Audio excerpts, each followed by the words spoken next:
이땐 완전히 헤어졌다기보단 서로 의견 조율 기간으로 봐요. 당연히 제외 가능성도 높고요.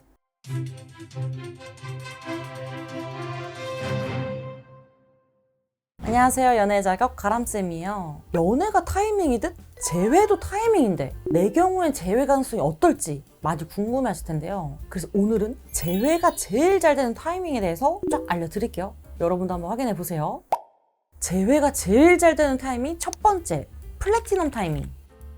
플래티넘 타이밍이란 헤어진 후 제대로 된 어필을 48시간 이내로 하는 걸 말하는데요. 왜냐면 이때는 상대도 아직 감정이 남아있기 때문에 재회가 정말 잘 돼요. 우리도 왜 상대를 사랑하지만 순간 감정적으로 나 집에 갈래, 우리 헤어져, 이렇게 하는 경우가 있잖아요. 사실 진심이 아닌데도요. 이땐 감정만 잘 풀어줘도 재회가 바로 되는 경우가 많은데, 왜냐면 상대도 아직 이성적으로 이별을 합리화하진 않았거든요. 그리고 이땐 개념을 바꾸셔야 돼요. 어떻게? 우리가 헤어졌는데 다시 만나는 게 아니라 그저 잠시 다퉜던 걸로. 이 시기는 충분히 이게 가능해요. 헤어졌다가 다시 만나는 것보단 다퉜다가 푸는 게 훨씬 더 쉽잖아요. 그래서 플래티넘의 경우 재회 가능성을 90% 이상까지도 측정을 해드리는데요. 그렇다고 해서 난 플래티넘 타이밍이니까 무조건 재회가 되겠지? 이렇게 생각하시면 안 되는 게, 플래티넘 타이밍을 잡았다는 전제가 뭐였어요? 제대로 된 첫 어필이었죠. 상대가 충분히 설득당해서 끌려올 만한 내용이 아니었다면 당연히 재회는 안 되겠죠. 심지어 상대 상황이 너무 좋지 않다든지 내가 상대에게 치명적인 피해를 입혔다든지 하는 경우에는 당연히 재회 가능성이 낮아질 수밖에 없어요.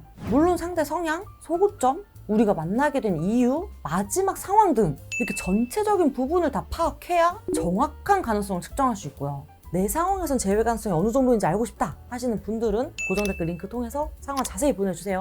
같이 의논해 드릴게요. 재회가 제일 잘 되는 타이밍 두 번째, 골든 타이밍.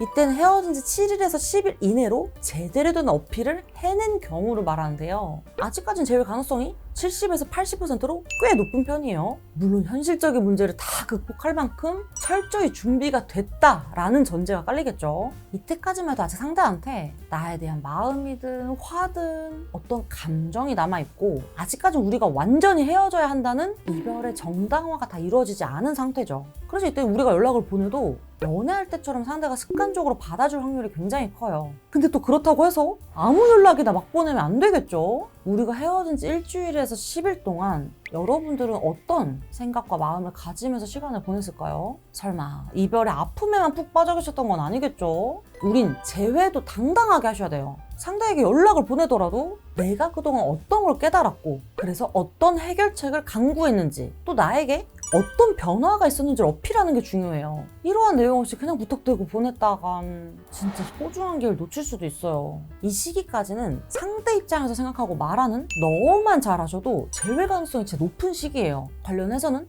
재생 몸무게 너특각 10강까지 올려드렸으니까 꼭 잘 숙지해 주시고요. 만약 도저히 모르겠다, 혼자 하시기 어렵다 하시는 분들은 저희가 도와드릴 수 있으니까 고정 댓글 링크 통해서 상황 자세히 보내주세요. 재회가 제일 잘 되는 타이밍 세 번째, 실버 타이밍. 이별 후 한 달 이내로 유효한 첫 어필을 하는 시기인데요. 사실 똑같은 내용을 보낸다고 해도 플래티넘 타이밍이나 골든 타임에 보내는 것과 이렇게 타이밍이 크게 지나버린 경우엔 상대에게 통할 확률이 좀 낮아지긴 하죠. 사실 이때부터 우리에게 그동안 익숙했던 연애 습관이 상대도 서서히 희미해지고 감정 정리가 이성적으로 된 시기이기도 해요. 그래서 이때 우리가 연락을 해도 상대 입장에선 굳이? 내가 왜? 이런 생각이 들기도 하고, 내가 보낸 연락에 이젠 답장을 해야 할 의무도 책임도 없다 보니 답장이 오지 않기도 하죠. 상대는 본인이 이별을 선택한 이유들을 머릿속으로 다 합리화를 한 상태예요. 그래서 이때 내가 상대한테 대화가 통하는 사람으로 보이는지, 다시 만나고 싶은 사람의 모습으로 보일지, 우리가 예전의 문제들을 반복하지 않을 수 있을지, 이런 상대의 생각들을 하나하나 찾아서 다 깨부시고 나를 만나는 게 상대에게도 이득이라는 메리트를 팍팍 줘야 재회가 가능해져요. 이때는 사실 너통만으로는 효과가 없을 수 있어요. 상대가 사무적으로 반응할 수도 있고 이제 그만 연락하라고 할 수도 있기 때문에 이때 너뿐만 아니라 상대가 할 만한 질문이나 거절에 대한 준비까지도 싹 다 하셔야 돼요. 섣불리 연락을 보냈다간 그게 진짜 마지막 연락이 될 수도 있는 시기예요. 그럼에도 저희에게 상담 신청해주신 많은 분들이 보통 실버 타이밍에 해당하는 경우가 많은데요. 이때는 제외 가능성을 보통 45%로 측정해드리고 있어요. 에이, 그러면 50%도 안 되는데 너무 낮은 거 아니에요? 이렇게 생각하시는 분들 계시죠? 근데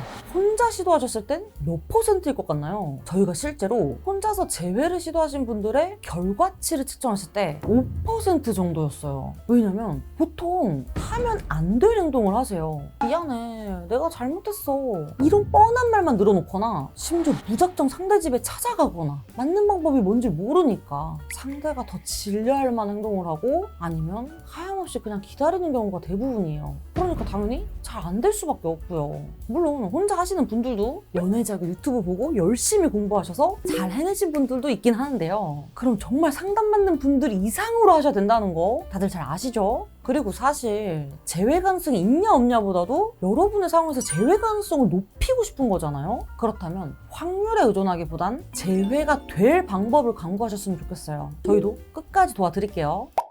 오늘 이렇게 제외가 잘 되는 타이밍에 대해서 알려드렸는데요. 오늘 영상 도움 되셨다면 구독, 좋아요, 댓글, 알람 설정까지 부탁드리고요. 여러분들의 행복한 연애와 결혼 생활을 진심으로 응원합니다. 다음에 또 뵐게요. 안녕.